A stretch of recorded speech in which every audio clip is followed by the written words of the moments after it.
Qu'est-ce que c'est d'abord que l'héliosphère? Une définition pourrait être que c'est la limite matérielle du Soleil. Alors matérielle, c'est-à-dire je ne parle pas de la lumière, je parle du matériau solaire où se trouve sa limite. En fait, sa limite va dépendre du milieu dans lequel voyage le Soleil, donc le milieu interstellaire, le milieu galactique, donc ce que j'appelle moi la banlieue galactique. Alors je vais commencer par dire, donc il y aura un peu de phase, je vais commencer par dire ce qu'on savait de cette héliosphère et de cette limite jusqu'il y a, disons, 2-3 ans, qui étaient en fait des spéculations, à vrai dire, enfin donc basées sur des données, mais enfin qui étaient un peu des spéculations sur la limite. Et ensuite, qu'est-ce qui s'est passé de plus concret il y a 2 ans, qui a changé un peu des perspectives, qui a apporté beaucoup de confirmations et quelques petites surprises, comme j'ai mis dans le titre. Ah oui, il y a le pointeur, c'est ça ? Alors ça, c'est une vue d'artiste, hein, c'est un petit dessin qui représente des étoiles, des nuages de gaz, donc ça va représenter un petit bout de la galaxie. Et cette petite traînée ici, bleuâtre, c'est ça notre héliosphère.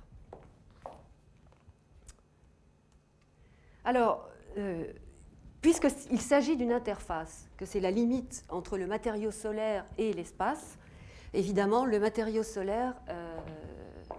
Ah, alors, ça ne bouge pas. Ça a bougé ? Ah, très bien. Alors, vous savez que le Soleil émet du gaz, contient une quantité énorme d'énergie magnétique et que cela se traduit donc par une forte activité et des éruptions de gaz. Alors, la question, c'est qu'est-ce qu'il advient de ce gaz ? Alors là, on a vu la base avec les boucles magnétiques. Ensuite, ce gaz, on a vu avec les nouveaux instruments qu'il y a des éruptions, des bouffées. Alors jusqu'où ça va? Je vais un peu vite parce que bon, il y a beaucoup de choses là que vous avez dû déjà voir partout. Alors avec les éclipses, on commence à deviner, quand on occulte le disque solaire, on voit que ça retombe pas sur le Soleil, ça continue vraiment en expansion. Donc c'est le vent solaire qu'on voit ici au cours d'une éclipse. Avec les nouveaux coronographes, ça c'est un des coronographes de SOHO, le coronographe interne, on voit que ça s'en va il y a une expansion radiale de ce vent. Et enfin, les coronographes à large champ, ça c'est le coronographe LASCO, le C3 de SOHO, où on voit donc le vent, effectivement, qui commence à s'étendre, là, qui va jusqu'à 30 fois le rayon solaire. Alors ensuite jusqu'où ça s'étend ? Alors, je vous montre une petite comète parce que, en fait, ce sont les comètes. En 1950, ce sont les comètes qui, bien avant toute autre observation, ont montré qu'il y avait du vent solaire et que ce vent solaire va beaucoup plus loin que la région que je vous ai montrée, puisqu'en particulier, ça oriente les traînées des comètes. Dans les comètes, il y a une traînée de poussière et une traînée de gaz, du gaz ionisé, et ce gaz ionisé a une orientation qui est toujours radiale, qui part toujours du Soleil. Pourquoi ? Parce qu'en fait, c'est le gaz solaire qui pousse et qui oriente cette traînée cométaire. Bon, je vous ai mis la dernière, là, pour la dernière comète Swan. En plus, elle a été découverte grâce à des images de notre instrument et qui est visible en ce moment. Bon, elle n'est pas très lumineuse, mais enfin visible aux jumelles le soir. Et on voit très bien la traînée de plasma orientée par le vent solaire. Alors, on sait donc grâce aux comètes que le vent solaire s'étend très loin. On sait que la Terre, les planètes sont immergées dedans. On en est protégé par notre champ magnétique. Mais ensuite, jusqu'où ça va ? Ah oui, alors j'ai oublié de vous dire, oui, donc la traînée de gaz ionisé. Alors, jusqu'où ça va ? Je vous ai dit, ça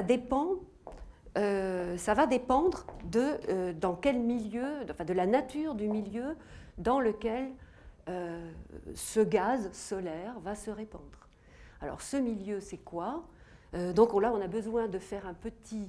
là, je vais partir de très loin et me rapprocher du Soleil pour essayer de cerner un petit peu les caractéristiques du milieu dans lequel notre Soleil se déplace. Alors, d'abord, il faut vous dire que notre galaxie, paradoxalement, est beaucoup moins bien connue, est beaucoup moins bien visualisée, et pour cause que les galaxies externes. Voilà, par exemple, une magnifique photo d'une galaxie NGC 1232, ça s'est pris du sol. On voit des quantités de détails, on voit très bien les étoiles, le gaz parfaitement. Hélas, pour notre galaxie, il n'en est pas de même. Il y a plusieurs raisons. D'abord, on est dedans, donc c'est on ne peut pas avoir d'image comme ça. La deuxième raison, c'est que finalement, on aime bien regarder un peu loin aussi. Donc, pour illustrer cette tristesse un petit peu là, de notre galaxie par rapport aux galaxies extérieures, voilà la même galaxie avec sa photo, et voilà ce qu'on a pour chez nous. Avouez que c'est quand même nettement moins joli. On n'a que des schémas. Alors, c'est un schéma qui représente les bras spiraux de notre galaxie. Alors, j'ai choisi la NGC 1232 parce qu'en fait, il y a une petite similitude entre les formes. Essentiellement, alors, dans notre galaxie, il y a des bras spiraux qui sont bien définis, le bras de Persée, le bras du Sagittaire. Mais ici, cette petite zone où on est situé, notre Soleil, c'est un mini-bras. D'ailleurs, certains scientifiques ne parlent même pas d'un bras spiral. On parle de l'éperon local. C'est un tout petit bout de bras qu'on peut aussi appeler le bras d'Orion ou bras local, ici. Alors, il en a un petit équivalent. Par exemple, j'ai ici ce petit morceau ici, dans cette galaxie. Alors, on est là, nous. On est dans ce petit bras local. Voilà, Alors, ce qu'on a fait ces dernières années, en fait, on a essayé de cerner un peu mieux la distribution du gaz local pour voir dans quoi on est. On a utilisé les nouvelles distances stellaires données par le satellite Hipparcos de l'ESA, et on a observé beaucoup d'étoiles. On a observé les raies d'absorption sur la lumière de ces étoiles pour en déduire la nature du gaz qui est entre le Soleil et les étoiles. Et on a fait une synthèse de toutes ces observations et on a ensuite fait tourner un gros programme d'inversion qui donne à peu près la distribution du gaz dense et froid dans notre région, dans notre petite région, le petit bout de galaxie. Alors ici, il faut voir que là, c'est ce petit carré ici du bras local qui est représenté ici en coupe. Alors le Soleil est au milieu, ici au milieu du jaune. Tout ce qui est jaune, c'est du quasi-vide, il n'y a pas de gaz, pratiquement pas de gaz. Ce qui est noir, c'est du gaz très dense. Bon, ici, sur les côtés, c'est parce qu'on n'a pas d'infos, on n'avait pas d'étoiles par là, donc il n'y a pas d'information. Donc vous voyez que le Soleil ici au milieu est à l'intérieur d'une zone particulièrement vide. On appelle ça la bulle locale. Il n'y a pas de gaz dense. Voilà, le Soleil au milieu, la bulle locale. Alors cette région, c'est à peu près 50 parsecs. Ça fait 1500 années-lumière, quelque chose comme ça de distance. Alors c'est un travail qui continue, on essaye d'accumuler des observations. Alors cette fois-ci, c'est la même chose, les mêmes résultats, mais vus en coupe. Donc cette fois-ci, une coupe dans un plan qui est perpendiculaire au disque de la galaxie. Alors on a le disque galactique ici serait horizontal, avec une épaisseur de 200 parsecs environ, et le pôle nord est vers le haut, le pôle sud vers le bas. Alors de nouveau, on retrouve le Soleil au milieu de cette même zone de vide, donc cette bulle locale, les régions denses de part et d'autre. Le centre galactique est par là. En fait, elle a une caractéristique, cette région, c'est elle fait comme une crevasse, c'est-à-dire que du point de vue du gaz dense, la galaxie est percée, c'est-à-dire qu'il y a une trouée entre le nord et le sud. Il y a un trou dans la galaxie à l'endroit où on est. Alors ce trou, d'ailleurs, on le voit très bien si on regarde le ciel en rayons X. C'est-à-dire vous chaussez des lunettes X dans la gamme 1/4 de kiloélectronvolts, et cette lumière est très absorbée par la matière. Vous regardez tout le ciel en rayons X et vous voyez qu'il y a deux zones où il y a de l'émission qui sont en fait ce qu'on appelle nous on appelle ça les cheminées. C'est-à-dire effectivement on voit le rayonnement X qui vient du halo qu'on voit par le haut et par les trouées vers le haut et vers le bas. Donc, et on voit effectivement que ces cheminées sont inclinées par rapport au plan de la galaxie. Donc on est dans une région qui est vide, et avec ce vide, c'est une espèce de crevasse assez inclinée. Alors à l'intérieur de ce vide, donc là je refais un petit zoom au niveau du Soleil, dans la bulle locale, c'est pas complètement vide. Il y a dans cette bulle, qu'on pense être remplie d'un gaz très chaud à 1 million de degrés à peu près, mais très peu dense, il y a dans cette région quelques petits nuages interstellaires, donc des petits nuages de gaz, que j'ai représentés ici, et qui sont au voisinage du Soleil. Alors les Américains appellent ça le local fluff, enfin il n'y a pas vraiment d'équivalent en français, c'est un petit paquet de nuages aux environs du Soleil. Alors on voit le Soleil est dans l'un d'eux, ici, sur le bord de l'un des nuages. Alors ces nuages sont vraiment extrêmement ténus. Alors pour prendre une image, ici, ces gros cumulus, c'est à peu près le gaz dense, ici représenté en noir, tandis que les petits nuages dans lesquels le Soleil se trouve, c'est plutôt du genre cirrus extrêmement ténus.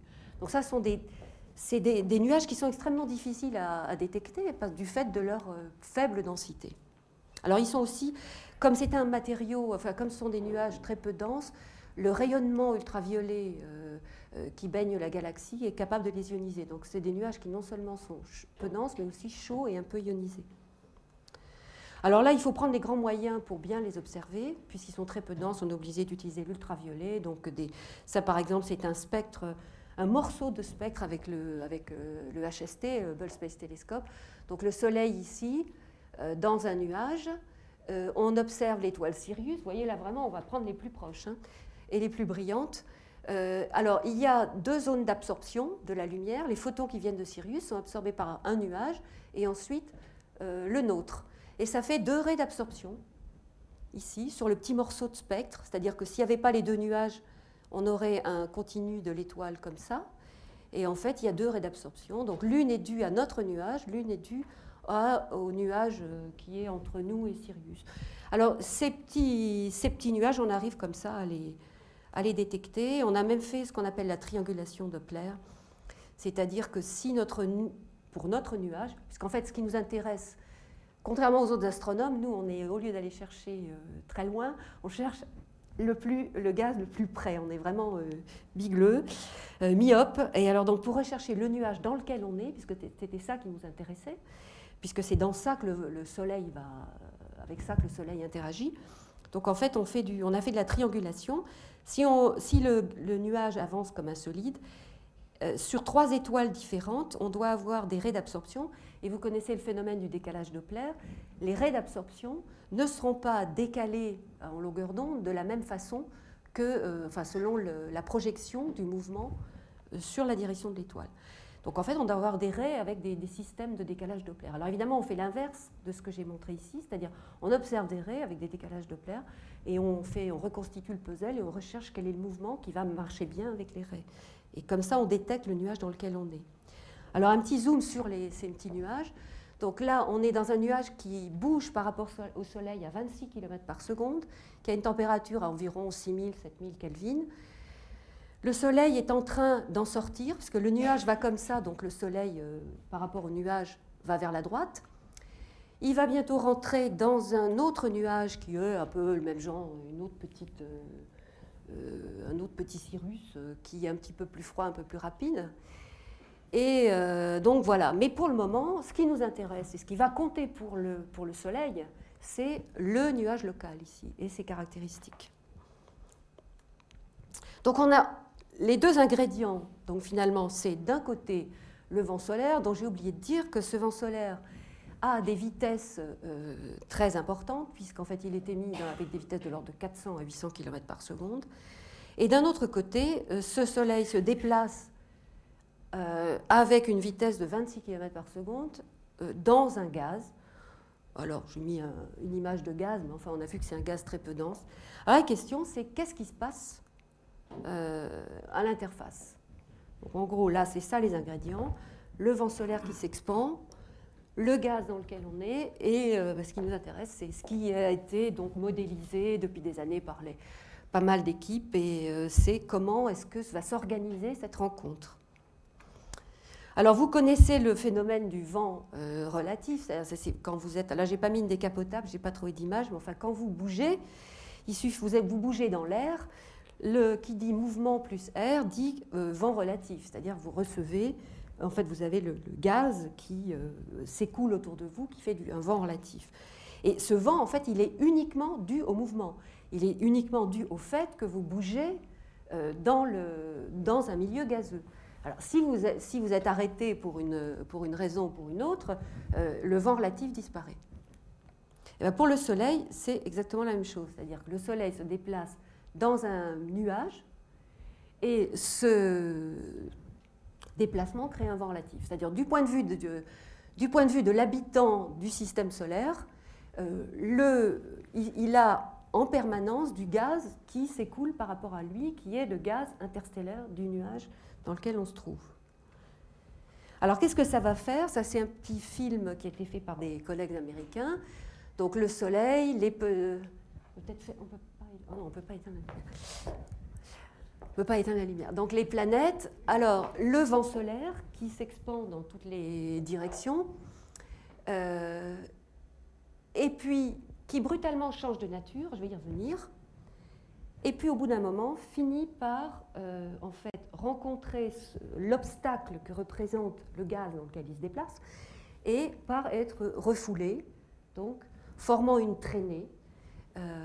Et de l'autre côté, en rouge, donc c'est le gaz interstellaire qui, lui aussi, pour sa partie ionisée, je vais revenir là-dessus parce que c'est important, la partie ionisée de ce gaz s'écoule de part et d'autre, de tout autour de l'héliosphère. Alors, les gaz ionisés et magnétisés, puisqu'ils sont tous les deux le champ, dans le gaz galactique, il y a un champ magnétique. Le vent solaire entraîne son champ magnétique. Donc ces deux gaz ionisés et magnétisés ne se mélangent pas. Pas comme deux gaz, vous ouvrez deux récipients et les gaz s'interpénètrent, deux gaz magnétisés entraînent sont accrochés à leurs lignes de champ magnétique qui sont comme des élastiques et ils se drapent l'un autour de l'autre. Donc il n'y a pas de rentrée. Le gaz ionisé est exclu de l'héliosphère. Donc c'est ça en fait. Notre héliosphère, c'est là où s'arrête le vent solaire et là où il est obligé d'être contourné. Alors, une fois de plus, c'est bien plus joli ailleurs que chez nous, parce que nous, on est dedans, et donc ça, je peux vous montrer qu'une animation, un film. Par contre, des interactions d'étoiles et de gaz interstellaires, maintenant avec HST ou avec d'autres instruments, on en voit et c'est beaucoup plus joli. Par exemple, ici, c'est l'étoile, c'est dans la nébuleuse d'Orion, donc la nébuleuse d'Orion est pleine de gaz assez dense, et il y a une étoile jeune qui émet un vent assez puissant. Ce vent, alors l'étoile bouge par rapport au gaz, donc on a le même phénomène.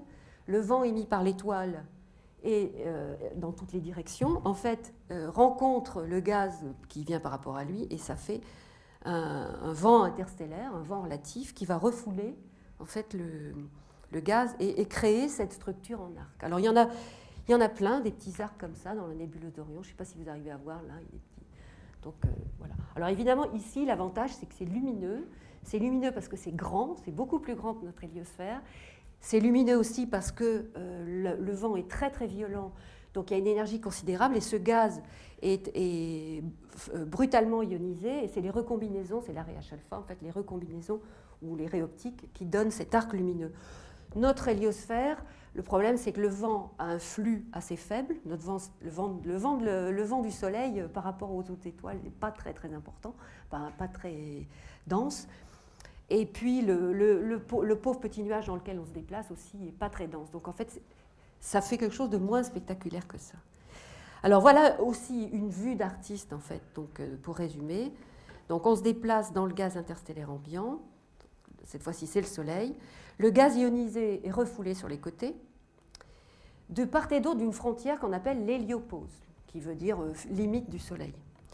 Le vent solaire, lui, il est envoyé dans toutes les directions, et il est, alors, étant supersonique, c'est-à-dire que la vitesse d'expansion du vent de 400-800 km par seconde est supérieure à la limite, à la vitesse de propagation de toutes les ondes matérielles dans le milieu.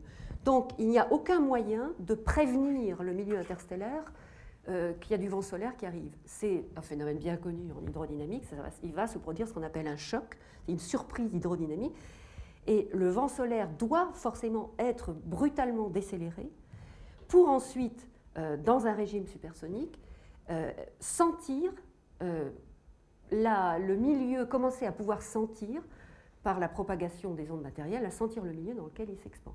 Donc on a théoriquement un choc brutal, ici, je ne sais pas si j'ai marqué, qui s'appelle le choc on l'appelle le choc terminal de vent solaire, où la vitesse, alors dans le cas d'un choc très fort, et dans des conditions simples, la vitesse est divisée par un facteur 4. Donc ça passe de 800 à 200 ou de 400 à 100 km par seconde.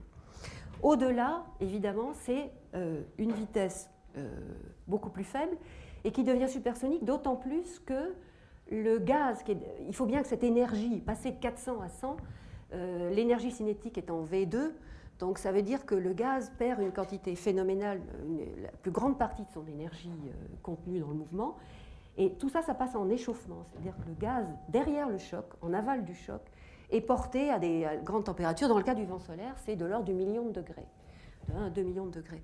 Donc, dans cette zone derrière le choc, ici, la zone en bleu pâle, ici, le vent solaire subsonique, qui est devenu subsonique et qui va s'écouler et se mettre au diapason progressivement, il va décélérer et se mettre au diapason du gaz interstellaire, ce gaz est très très chaud. Alors de l'autre côté, vous allez me dire, il y a encore une couche. Oui, il y a 3 couches. Il y a le choc terminal, il y a l'héliopause. Alors l'héliopause est fondamentale parce que c'est elle vraiment qui marque la différence entre les deux gaz. C'est pour ça qu'il y a 2 couleurs différentes. En gris, le gaz interstellaire, en bleu, le gaz solaire. Alors ici, qu'est-ce que c'est que ça? Alors on pense que, on est pratiquement certain maintenant, mais c'est vraiment tangent, la densité dans le gaz qu'on est en train de traverser et le champ magnétique sont tels que la vitesse de propagation des ondes les plus rapides, le mode phase des ondes magnétosoniques, est tout juste égal à 26 km par seconde, ou 25, ou quelque chose comme ça. Donc on pense qu'on est aussi dans un régime légèrement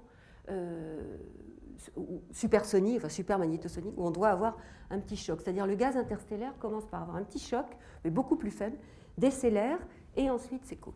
Tout ça, c'est pour le gaz ionisé.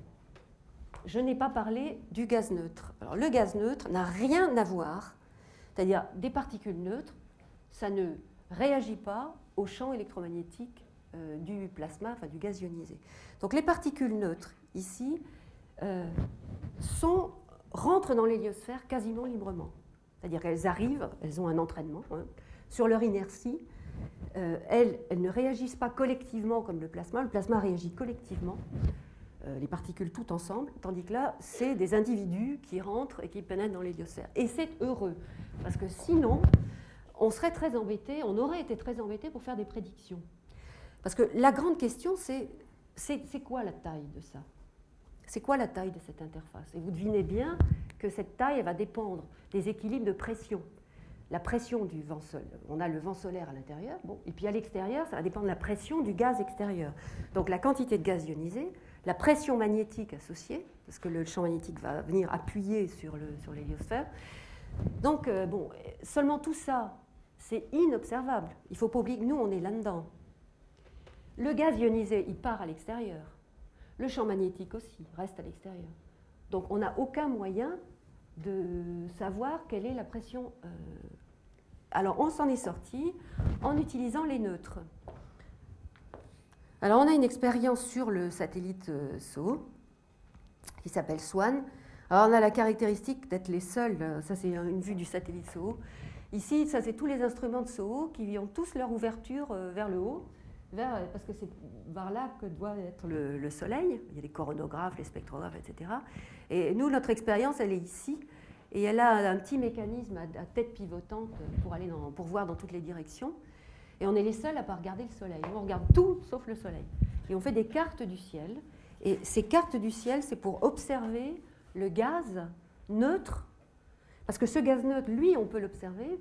On peut l'observer parce qu'il rentre dans l'héliosphère, s'approche du Soleil, et très près du Soleil, comme du gaz autour d'une lampe, un réverbère, il est éclairé. On le voit.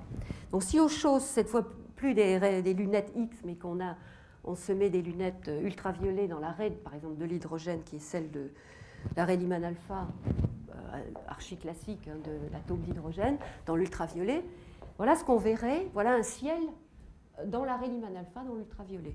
Alors, à part ici, ça, qui sont les étoiles chaudes de la Voie lactée, qu'on voit ici, qui font une traînée, tout le reste, les couleurs, c'est le gaz neutre interstellaire qui est rentré et qui passe au niveau du Soleil et qui est éclairé. Alors là, qu'est-ce qu'on fait de ce gaz neutre? L'avantage de ce gaz neutre, c'est qu'il a, j'ai menti en disant qu'il rentrait librement. En fait, il a un peu interagi avec le gaz ionisé par des phénomènes d'échange de charge. Et donc, il porte en lui des traces de la façon dont le gaz ionisé, il a pris sur lui des caractéristiques du gaz ionisé.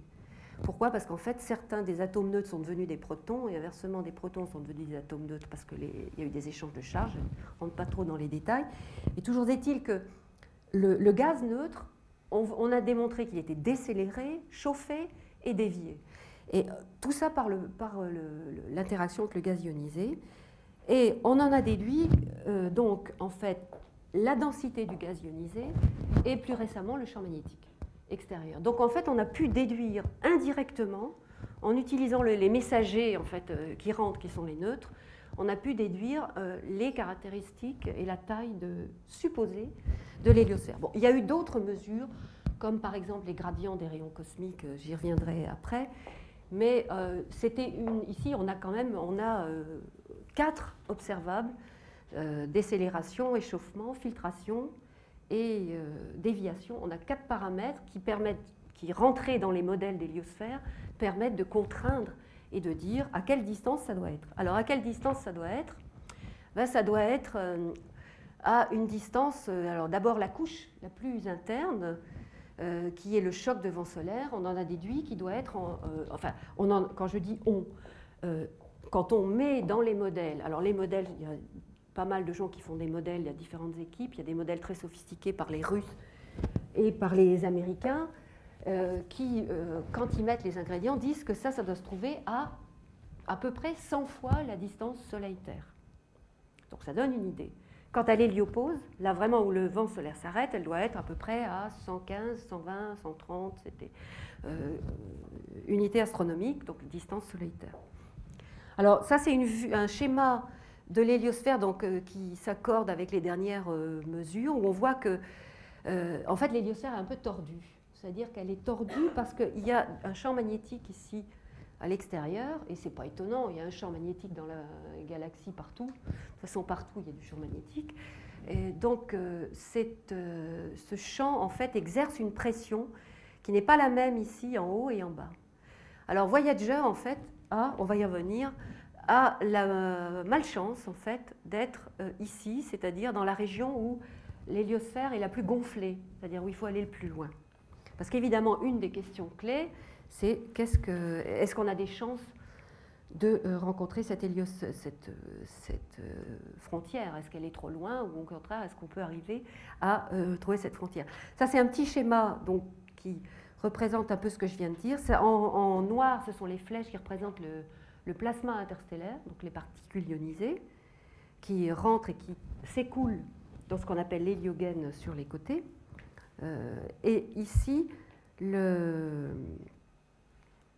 alors, la ligne de stagnation qui est un peu déviée à cause du champ magnétique, c'est-à-dire la ligne de séparation des eaux ou de séparation du plasma. Et alors les neutres, là il ne faut pas oublier que le nuage est neutre et ionisé, les neutres rentrent.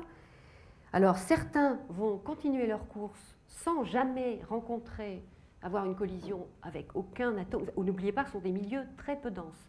Les collisions sont très faibles. Donc certains rentrent, ça fait un flot numéro 1 qui arrive au Soleil et qu'on observe. Et puis d'autres, en fait, ont interagi avec le gaz ionisé. Ils sont en fait des anciens protons. Et eux, ils ont une petite déviation et ils sont à plus petite vitesse, c'est chaud. Donc on arrive à les mesurer. Alors maintenant, la question c'est, est-ce qu'on peut observer ça? Alors vous avez entendu parler des années fastes, dans les années 70, du point de vue de l'exploration du milieu interplanétaire. Alors il y a eu 4 lancements dans les années 70 de 4 sondes interplanétaires. En 72, la première c'était Pioneer 10, Pioneer 10, ici sur son système Titan-Centaure. Ensuite, il y a eu, un an après, sa petite sœur jumelle, exactement pareil, Pioneer 11. Ensuite, c'est Voyager 2. Oui, Voyager 2 a été lancé avant Voyager 1, qui est parti ici avec un système Atlas Centaure. Et sa petite sœur jumelle. Oui, c'était les années fastes, il y avait assez de sous pour envoyer 2 choses identiques dans l'espace. Donc c'était, alors ces sondes étaient emportées donc un certain nombre d'instruments pour mesurer les caractéristiques du gaz et étaient en fait destinées à l'étude des planètes.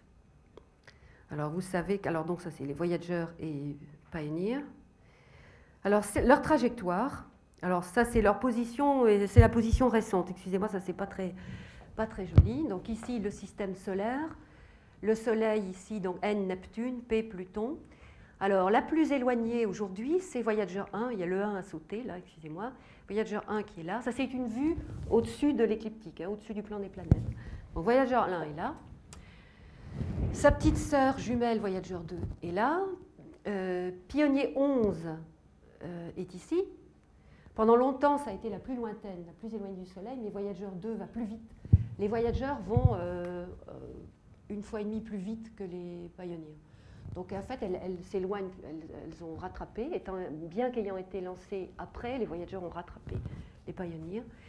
Et alors, il y en a une qui ne va pas du tout dans la bonne direction, enfin qui va dans une autre direction, c'est Pioneer 10. Alors, une chance énorme, en fait, c'est une chance parce qu'en fait, le lancement des Voyagers était fait pour aller visiter les planètes. Donc, c'était accordé au calendrier des planètes, à la rotation des planètes. Il se trouve que par chance, cette direction ici est pas très éloignée de la direction que j'appelle la direction amont, c'est-à-dire la direction d'où vient le gaz interstellaire. Une chance, parce qu'on a vu que c'est complètement dissymétrique, c'est-à-dire si les Voyagers étaient partis dans l'autre sens, il n'y avait pas d'espoir. Mais là, en fait, c'est à peu près la bonne direction. Donc ce qui s'est passé, c'est que quand ça c'est une vue un peu rasante, en fait, on regarde le plan de l'écliptique. Donc la Voyager 1 est passée au nord. Après les dernières c'est Uranus, je crois. Je me trompe peut-être. Voyager 1 est monté vers le nord, donc a quitté le plan de l'écliptique, parti vers le haut. Voyager 2, au contraire, va vers le sud. Les Pioneers sont restés à peu près dans l'écliptique. Alors les Voyagers ont un système, elles ont toutes les 4 des générateurs à radioisotopes, donc elles ont leur propre source d'énergie, puisqu'évidemment elles sont censées aller très loin, donc les panneaux solaires c'est fini, il n'y a plus rien à en tirer, donc des grandes antennes de réception et d'émission. Alors le générateur, le RTG des Pioneers est un peu moins puissant, donc petit à petit, les Pioneers ont cessé d'émettre. La dernière, Pioneer 10, a cessé de plus de signal en 2003, 2002-2003, donc ça a commencé, c'est fini. Par contre, les Voyagers, les radioisotopes, les générateurs à radioisotopes des Voyagers sont assez costauds. On va voir, en fait, peuvent continuer à fonctionner jusqu'en 2015-2020. Peuvent encore être suffisants pour envoyer un signal encore en 2015-2020. Alors bon, vous connaissez, vous avez vu ces magnifiques photos, donc c'était des bijoux, ces sondes, elles ont fait progresser la connaissance des planètes de façon considérable, donc on aurait pu penser qu'elles aient bien rempli leur mission. Eh bien non, elles cherchaient à se mettre encore, commençaient à s'ennuyer, et finalement, il a été proposé donc d'étendre leur mission et a commencé ce qui a été appelé la mission interstellaire Voyager, où la NASA a accepté, donc au vu d'un certain nombre de prédictions de distance, de continuer à suivre les sondes, de ne pas tout interrompre. Bon, ça coûte les antennes de réception du Deep Space Network, ça coûte quelques personnes pour continuer à suivre. Enfin, ils ont réussi, beaucoup de pression pour continuer à les suivre malgré les autres missions. Et donc ces Voyagers sont continués à essayer de trouver donc cette limite. Alors, on a vu que la première couche à rencontrer, c'est la couche où le vent, on est toujours dans le vent solaire, mais le vent solaire s'arrête brutalement, c'est le choc. Alors, cette couche, donc il y a des prédictions, on sait parfaitement, enfin, des chocs sont observés par ailleurs, évidemment, ce n'est pas dans les mêmes gaz, ce n'est pas les mêmes densités, ce n'est pas les mêmes champs magnétiques, enfin, il y a quand même un certain nombre, c'est la physique un peu la même, donc on peut prévoir à peu près ce qui doit se passer. Alors, on s'attend à quoi? Alors, on s'attend à ce que la vitesse, donc je vous ai dit, se tombe brutalement, en amont du choc 400, 800, ça. que la température brutalement s'élève, le milieu devient très chaud. Le champ magnétique, puisque le gaz vient s'accumuler après le choc, est comprimé et ralenti, les lignes de champ magnétique se tassent, donc l'intensité du champ magnétique augmente d'un facteur K, le même facteur. On s'attend aussi, alors la galaxie est remplie de particules qu'on appelle les rayons cosmiques, dont on pense qu'elles sont accélérées dans les supernovae et essentiellement dans les chocs. Alors c'est un phénomène qui est très étudié, où les particules ont des mouvements en hélice, et quand elles vont de part et d'autre d'un choc, à chaque tour, elles surfent en quelque sorte sur le choc, elles gagnent de l'énergie. Et ça produit des particules énergétiques. Alors, ces particules énergétiques, on pense, et d'ailleurs il y a des observations, il y a un certain nombre de particules qui sont observées, qui ne peuvent pas venir de la galaxie, on les observe depuis toujours avec les Voyagers, et ces particules, on sait qu'elles sont produites quelque part dans le système solaire. L'endroit où les produire, c'est le choc de vent solaire. Donc on a toujours pensé que ces particules étaient accélérées, gagnaient leur énergie en surfant autour du choc de vent solaire. Donc on s'attend à ce que ce soit la source de ces particules énergétiques, et donc leur quantité augmente, puis ensuite rediminue. Voilà ce qu'on imaginait. Pour ces rayons cosmiques, on appelle ça les rayons cosmiques anormaux. Anormaux parce qu'en fait, les vrais rayons cosmiques, c'est ceux qui viennent de la galaxie, et ils ont un spectre en énergie. Et puis ceux-là, ils sont à basse énergie, et le spectre change, et on voit que c'est une nouvelle race de particules qui est émise localement. Alors les rayons cosmiques galactiques, ça c'est les autres, c'est ceux qui viennent de la galaxie. Évidemment, ceux-là sont repoussés par les inhomogénéités dans le vent solaire. Donc plus on s'éloigne, plus on va en trouver. Donc au fur et à mesure que les Voyagers se sont éloignés, effectivement, ils ont mesuré une quantité de rayons cosmiques galactiques en constante augmentation. Alors, quand on passe le choc, ce qui est derrière n'a plus du tout les mêmes caractéristiques, il y a beaucoup moins d'homogénéité. Le champ magnétique est théoriquement beaucoup moins fluctuant, et donc on s'attend à ce que leurs gradients deviennent plus soft, enfin assez plus pentus et plus nets.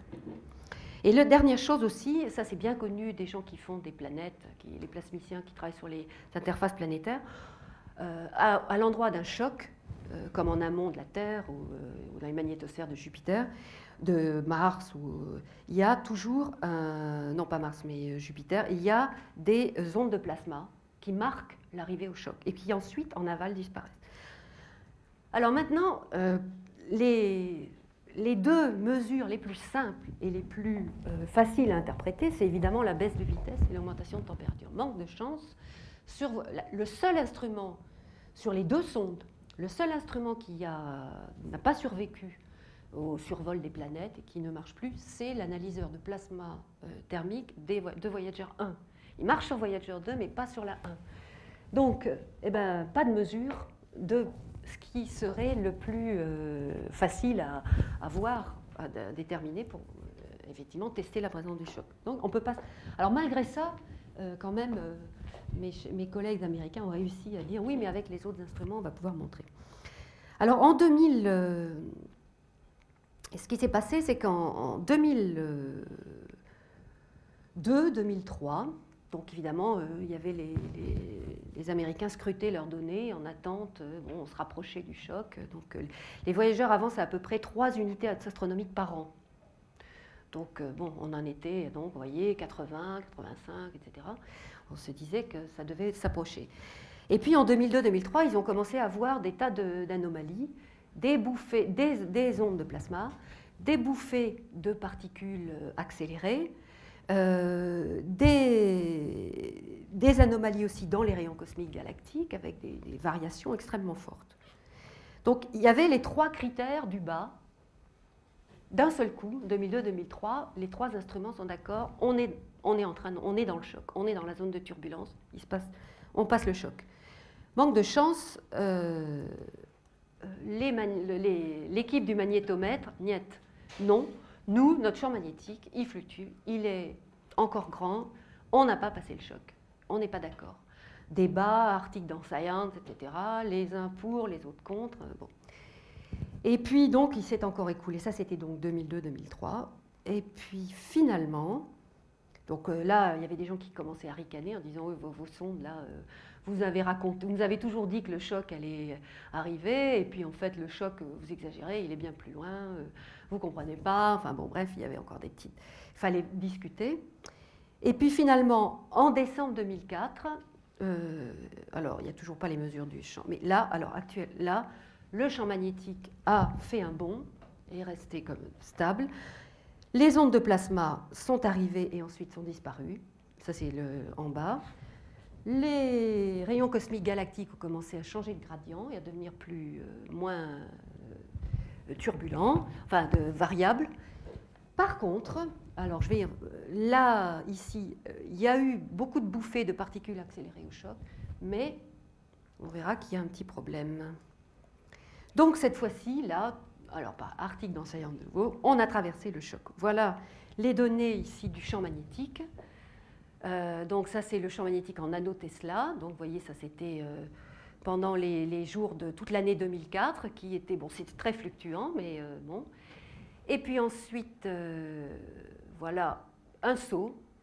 Alors, je n'ai pas les dernières données, mais ensuite, c'est resté assez constant. Je dois l'avoir sur une autre figure. La direction ne change plus, c'est-à-dire le champ magnétique ne fait plus ça. Et donc, là, tout le monde était à peu près d'accord. Ça, c'est ici les rayons cosmiques de basse énergie. Vous voyez que là, c'était extrêmement fluctuant, puis d'un seul coup, c'est stable et ça passe à un niveau élevé. Ensuite, voilà, ça, c'est les rayons cosmiques galactiques pour les protons. Vous voyez que là, d'un seul coup, ça n'est plus du tout fluctuant et ça monte progressivement. Bon, ce sont des données plasma, les spécialistes voient tout de suite, quand on n'est pas bien habitué, mais les spécialistes voient tout de suite un choc là-dessus. Pour eux, c'est évident, là, il n'y a aucun problème, le choc. Ici, les ondes de plasma, c'est le E ici, et qui ont disparu après le passage du choc qui a eu lieu donc le 20 décembre 2004. Alors, qu'est-ce qui s'est passé? Pourquoi est-ce qu'il y a eu cette période de trouble? Alors, aujourd'hui, c'est très bien expliqué. Et en fait, ça vient du cycle solaire. C'est-à-dire que cette frontière entre le vent solaire et le gaz interstellaire, on a vu que c'est un équilibre de pression. Or, le vent solaire est variable et il suit ceci. Donc, en fait, cette frontière, elle respire. C'est-à-dire que selon l'activité solaire, elle s'éloigne ou elle se rapproche. Alors, qu'est-ce qui s'est passé? Il s'est passé ce qu'on voit ici sur cette figure, en ordonnée, représenter la distance, donc en unité astronomique, distance soleil-Terre, de la distance au choc de vent solaire. Vous voyez qu'il y a une modulation qui est à peu près de 11 ans, c'est le cycle solaire qu'on retrouve. Alors il y a un décalage, hein, parce qu'il faut un certain temps pour arriver jusqu'à la distance au choc. Alors ici est représentée la trajectoire en fonction du temps de Voyager 1. Alors, qu'est-ce qui se passe? Vous voyez ici, en 2002, Voyager 1 a rattrapé le choc, est arrivé là. Alors oui, j'ai oublié de dire, cette courbe, elle est déduite des données de vent solaire, à la fois mesurées par Voyager 2, déjà assez loin, et puis les données tout près de nous, enfin tous les instruments vent solaire au niveau de l'orbite terrestre. Ensuite, qu'est-ce qui s'est passé? Eh bien, il s'est passé que de façon, il y a eu une coïncidence, c'est que le choc repoussé, parce que c'était après 2001, 2001 a été une année très très active, il y a eu énormément d'éjections de masse coronale, et le plasma solaire a été violent et de grande pression, il a commencé à faire repousser la frontière. Donc ce qui s'est passé, c'est que la sonde Voyager 1 et le choc ont voyagé à la même vitesse pratiquement. Et Voyager était toujours pratiquement, mais sans jamais vraiment en sortir. Par contre, en 2004, comme le vent solaire était retombé, le choc est revenu et Voyager évidemment a continué sur sa lancée et donc là, c'était net. Alors, donc, soulagement, bon, parce que ça y est, c'est fait. Maintenant, on va pouvoir... Alors, c'est beaucoup plus intéressant maintenant, parce que dans le vent solaire supersonique, il n'y avait rien qui changeait. Du fait que c'est supersonique, ça ne s'adapte pas, ça reste constant, à la même vitesse, etc. Tandis que dans le vent solaire subsonique, comme j'ai dit, ça va commencer à décélérer, à se mettre progressivement au diapason du gaz interstellaire, donc à décélérer de 100 à... Et donc maintenant, c'est intéressant parce que les instruments vont mesurer en permanence avoir des nouvelles données en permanence. Alors j'ai mis, a été mis sur cette courbe, c'est un article récent d'un Américain qui a reconstitué tout ça à partir du vent solaire. Sur ce graphe, vous voyez aussi la distance de Voyager 2. Alors, qu'est-ce qui doit arriver à Voyager 2, la petite sœur? Voyager 2, elle a un énorme avantage, c'est que son instrument plasma marche. Donc, elle peut tout mesurer en même temps. Alors, donc, ces données sont très attendues pour pouvoir confirmer les modèles, etc. Alors, Voyager 2, vous voyez que normalement, bon, comme là, on s'attend à ce que ça va repartir, il ne devrait rien se passer si ça fait ça redescend et ça remonte, il ne devrait rien se passer avant 2008, 2009, etc. Or, depuis déjà maintenant 1 an et demi, Voyager 2 a exactement les mêmes symptômes que Voyager 1, juste avant de passer le choc.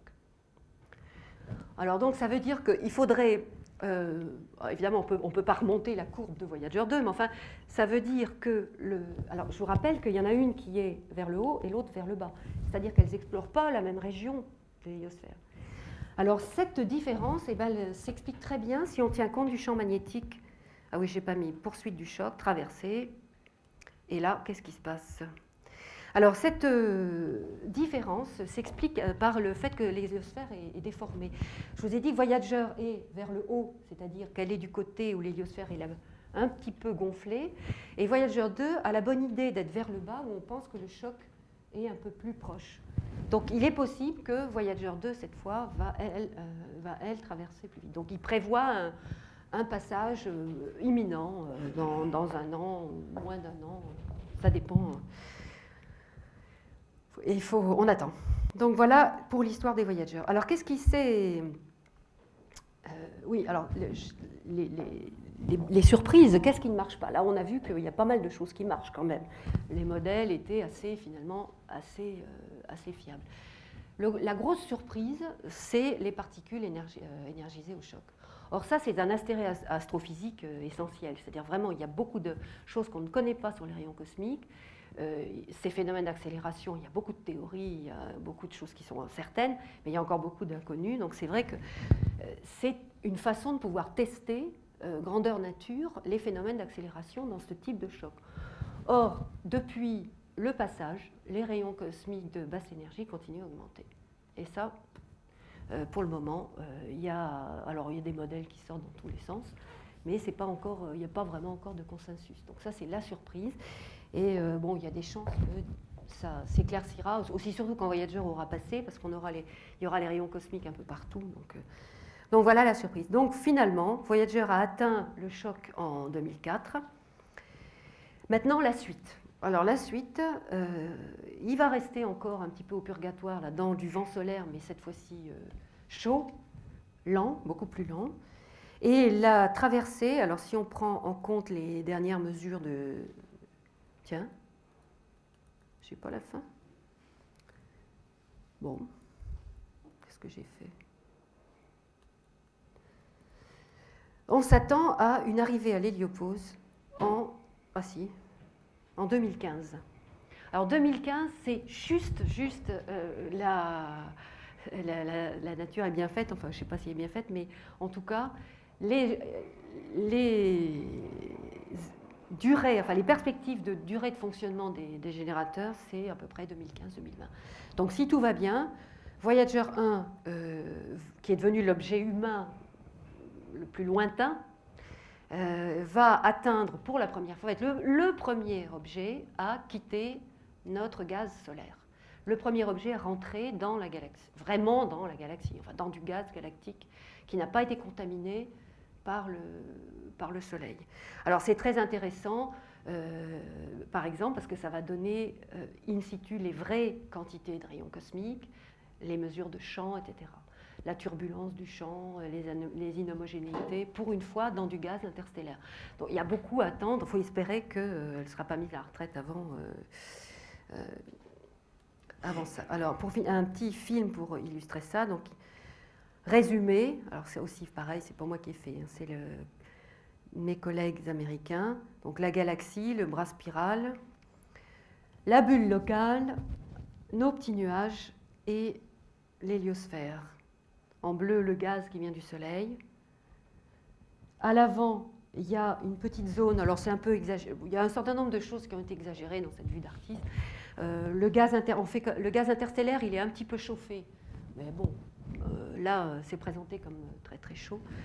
Alors, on voit ici le choc terminal, la traînée qui est à l'arrière. Alors, ce qui est un peu exagéré donc, dans ce dessin, c'est le... Bon, je n'ai pas parlé des tailles. On a vu que vers l'avant, c'est à peu près le choc terminal et l'héliopause, c'est 120 fois la distance Soleil-Terre. La traînée. Alors, la traînée, en fait, est très longue. C'est-à-dire la distance sur laquelle on va finir par avoir vraiment une homogénéisation, un rattrapage entre ici, il n'y aura plus de discontinuité entre le gaz solaire et le gaz interstellaire. Il y a des différences encore marquées jusqu'à 40 000 fois la distance Soleil-Terre. Donc c'est une traînée qui est quand même assez longue. Enfin, quand même, sur le dessin, elle a été représentée un peu grande par rapport aux nuages locaux, parce que les nuages font 1 parsec, c'est 200 000 fois la distance Soleil-Terre. Donc la traînée de l'héliosphère, c'est 1/4 de nos petits nuages à peu près. Donc c'est comparable, mais enfin là, ils l'ont fait un peu grande par rapport aux nuages. Voilà. Alors Voyager ensuite, alors il y a, vous trouverez sur les sites, etc., que les Voyager il y a des signaux au cas où. Donc Voyager va complètement quitter le système, échappe à l'attraction solaire, va se mettre en orbite, évidemment, on n'échappe pas à l'attraction galactique, se remet en orbite autour de la galaxie, va voyager beaucoup plus vite dans la rotation galactique, va aller plus vite que le Soleil, donc va rentrer dans des nuages denses plus rapidement que le Soleil, qui reste un peu derrière, va passer, alors on peut espérer qu'il passe un jour à côté d'étoiles, pas trop loin, mais enfin, la probabilité qu'il passe assez près d'une étoile pour être détecté avec des gens qui ont les mêmes moyens que nous, qui sait. Qui sait. Alors, il me reste, je ne sais pas s'il me reste 5 minutes. Oui, oui. Alors, je voulais parler d'une chose un petit peu différente qui a trait à l'héliosphère, mais ça va être très rapide, mais qui est, moi je trouve assez nouvelle et amusante. Que j'appelle le feu et la glace. Alors, les comètes, il y a 50 ans, nous ont montré qu'il y avait du vent solaire, et aujourd'hui, elles nous ont montré autre chose. Donc, finalement, c'est assez utile, c'est des petites choses, mais c'est assez utile. On s'est aperçu que les comètes, bien qu'étant des objets glacés, froids, émettent des rayons X. Alors, c'était une grande surprise au début, parce que les rayons X sont en général émis par du gaz extrêmement chaud, de millions de degrés minimum. La comète, c'est de la glace, donc pourquoi ça émet des X? Alors aujourd'hui, en fait, tout ça, c'est pas du mystère, c'est bien expliqué. Voilà un spectre en rayons X récent. Lors du crash, ça c'est celui qui a été pris lorsqu'on a envoyé la sonde Deep Impact sur une comète. Donc il y a eu une bouffée cométaire, et voilà le spectre X observé à ce moment-là. On reconnaît des raies, pour les spécialistes des rayons X, les raies d'un certain nombre d'ions caractéristiques. C'est des ions très dénudés. Presque plus d'électrons. Par exemple, C6+, il n'y a plus d'électrons. L'atome de carbone a perdu tous ses électrons. Alors, le mécanisme est bien connu. Ce sont les ions qui viennent du Soleil, dans le vent solaire, qui sont formés dans la couronne. La couronne est à 1 ou 2 millions de degrés. Donc, les ions sont formés là-dedans. Ils perdent leurs électrons dans la couronne. Ce qui se passe, c'est que dans l'expansion est tellement rapide, brutale dans le milieu interplanétaire, les collisions ne sont pas suffisantes. Les ions vont rester, ne vont plus faire de collision, vont rester ce qu'on appelle gelés dans l'espace interplanétaire, c'est-à-dire qu'ils ne vont pas récupérer leurs électrons. Et donc au niveau de la Terre, et même très loin, les ions qui viennent du Soleil, les ions lourds qui viennent du Soleil, gardent leur aspect très chargé. Les ions O8+, O7+, etc. Lorsqu'ils rencontrent un atome ou une molécule, alors ça peut être d'une comète, comme ça peut être de Mars, de la Terre, lorsqu'ils rencontrent un atome, ils s'empressent, s'il y a une collision, il y a un électron qui saute d'un élément à l'autre, il récupère une partie de charge négative, et ça finit par un ion excité qui émet dans la gamme X. Alors ces phénomènes de capture électronique, c'est hyper connu dans les plasma fusion, parce qu'en fait ils envoient, pour injecter dans les réacteurs à fusion, on utilise des neutres pour pouvoir pénétrer le plasma. Les émissions X liées à ces faisceaux de neutres, c'est extrêmement bien connu, mais en astrophysique, jamais personne n'avait pensé dans c'est anti-nature du froid et des X. Personne n'avait pensé que ça pouvait se passer, qu'il pouvait y avoir des émissions X comme ça. C'est ça qui est assez, finalement, assez amusant, une leçon des comètes, que ce genre de phénomène peut arriver. Alors, il arrive partout dans l'héliosphère. C'est-à-dire que, alors, il y a l'émission X est observée maintenant autour de Mars, la Terre, et en partie, ici, elle est aussi générée dans l'héliosphère, et là, elle est assez importante, et même l'émission vue de la Terre, quand on regarde l'espace, c'est la mission la plus importante, locale. On a vu que les neutres rentrent dans l'héliosphère. Ici, c'est le schéma ici, comme ça. Alors, ça, c'est les lignes en rouge, c'est les lignes de vent solaire. Le vent solaire a toujours ses ions. Et donc, chaque fois qu'un ion rencontre un neutre interstellaire, il y a cascade et émission d'un photon X. Donc, toute cette zone ici, où il y a du vent solaire, est un émetteur X, omnidirectionnel. Donc, en fait, l'héliosphère est un émetteur X, par transfert de charge. Alors, ça se voit par exemple très bien, ça c'est une pose avec une observation du satellite X, de l'ESA XMM. Ils ont regardé dans une direction, ça s'appelle le Hubble Deep Field, où il n'y a un trou dans la galaxie. Et en fait, il y a une des poses où on voit un énorme ajout, attention, c'est en coordonnées logarithmiques. Tout ça, c'était parce qu'il y a eu une bouffée de vent solaire à ce moment-là. Et donc, tous ces raies en noir, ce sont des raies d'échange de charge dues au vent solaire. Donc, alors, c'est en fait assez important, et c'est tellement important que... Alors, on a modélisé ça, donc la bouffée de vent solaire, elle se retrouve à cause de la rotation sur une spirale de Parker. On a modélisé, calculé qu'est-ce que ça devait faire comme embriancement en rayons X, et on trouve qu'effectivement, ça marche assez bien avec les données. Mais ça montre que, alors on travaille encore là-dessus, mais apparemment, toutes ces raies, en fait, qui, même en dehors des bouffées de vent solaire fortes, toutes ces raies sont, en fait, peuvent être expliquées uniquement par notre héliosphère. Or, jusqu'ici, on les a attribuées à du gaz chaud de la bulle locale sur 100 parsecs. C'est-à-dire, ces émissions, on disait que c'était du gaz chaud de la bulle locale, parce qu'on les voyait dans toutes les directions, que c'est trop peu énergétique pour venir de loin, c'était local. Or, en fait, c'est local, mais c'est local, c'est pas à 100 parsecs, c'est vraiment chez nous à 50 unités astronomiques. Donc ça a été aussi une surprise. Alors, il y a des gros débats là-dessus.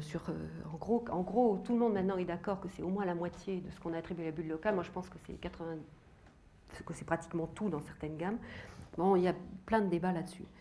Alors, c'est assez intéressant parce que finalement, ça attire l'attention sur ces phénomènes je m'arrêterai là, sur ces phénomènes de pénétration des neutres dans les interfaces plasma. Dans la galaxie, dans les galaxies, il y a beaucoup de gaz ionisés et il y a énormément de chocs et d'interfaces entre les gaz ionisés. Mais il y a aussi des matériaux neutres et des tas de cas où il y a du gaz neutre qui est en contact avec ces interfaces. Et comme dans l'héliosphère, les neutres commencent par rentrer. On peut suivre, si on prend un neutre, qu'on le lance dans du gaz très chaud, on peut calculer sur quelle distance, quelle est sa probabilité de survie dans le gaz chaud. Il va finir par rencontrer des électrons et être ionisé, mais il a autant de probabilité d'être échangé de charge aussi. Donc finalement, ces ions neutres, je fatigue. Ces ions, les neutres vont en fait rencontrer des ions dans le gaz chaud, oui c'est ça, les neutres vont rencontrer des ions dans le gaz chaud et faire des émissions X. Si on prend les épaisseurs et qu'on fait un petit calcul vraiment trivial, on voit que ça peut faire des émissions qui sont équivalentes à des distances de gaz chaud extrêmement importantes. Selon les densités, ça dépend des densités. Donc, par exemple, sur un nuage à grande vitesse dans le halo, on retrouve des émissions qui sont comparables avec des observations qui ont eu lieu. Par exemple, dans les galaxies à flambée d'étoiles, on trouve que c'est équivalent à des kiloparsecs, des centaines de kiloparsecs de gaz chaud. Donc, l'émission potentielle est loin d'être négligeable. Donc, finalement, peut-être que c'est une autre leçon des comètes. Ça, c'est deux images, donc avec le nouveau le satellite Chandra de la NASA en rayons X, où on voit le noyau de la comète, le Soleil est par là, et vous voyez ici toute cette zone-là, c'est du rayonnement X lié au vent solaire. Voilà, alors j'ai terminé. Je termine sur cette petite image, donc en vous rappelant qu'on a une petite sonde là, qui est là et qui est en train de sortir et de nous quitter définitivement. Voilà, merci.